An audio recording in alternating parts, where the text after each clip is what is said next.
बांकीपुर उपचुनाव का फैसला कल आएगा। काउंटिंग को लेकर सुरक्षा के कड़े इंतजाम। बिहार की चर्चित और हाई प्रोफाइल विधानसभा सीटों में शामिल बांकीपुर उपचुनाव का परिणाम कल घोषित किया जाएगा। 30 जुलाई को हुए मतदान के बाद अब सभी राजनीतिक दलों, प्रत्याशियों और मतदाताओं की निगाहें मतगणना पर टिकी है।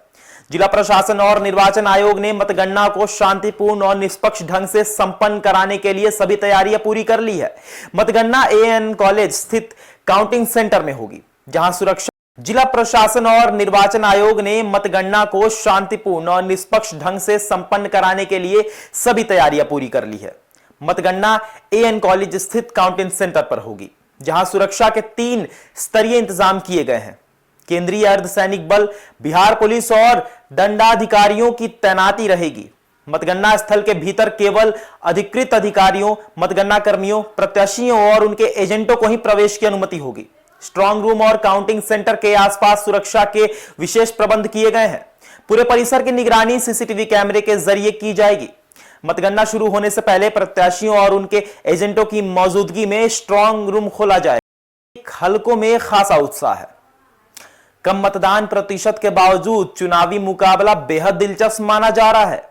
भारतीय जनता पार्टी अपनी प्रतिष्ठा बचाने की कोशिश में है, जबकि जन सुराज पार्टी के संस्थापक प्रशांत किशोर के लिए यह चुनाव राजनीतिक ताकत की बड़ी परीक्षा मानी जा रही है।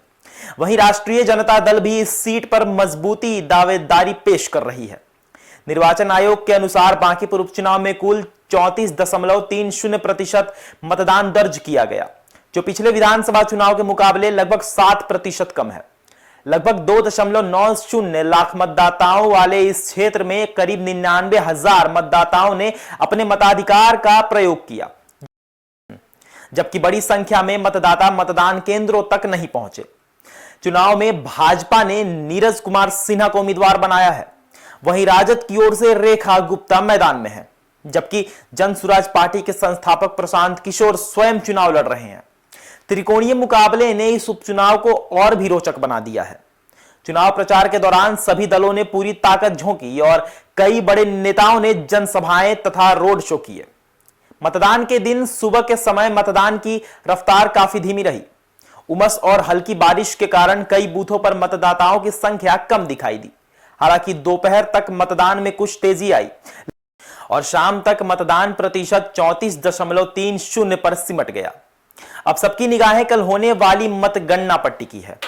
राजनीतिक विश्लेषकों का मानना है कि बांकीपुर उपचुनाव का परिणाम केवल एक सीट का फैसला नहीं होगा, बल्कि बिहार की आगामी राजनीति की दिशा और राजनीतिक समीकरणों का भी संकेत दे सकता है।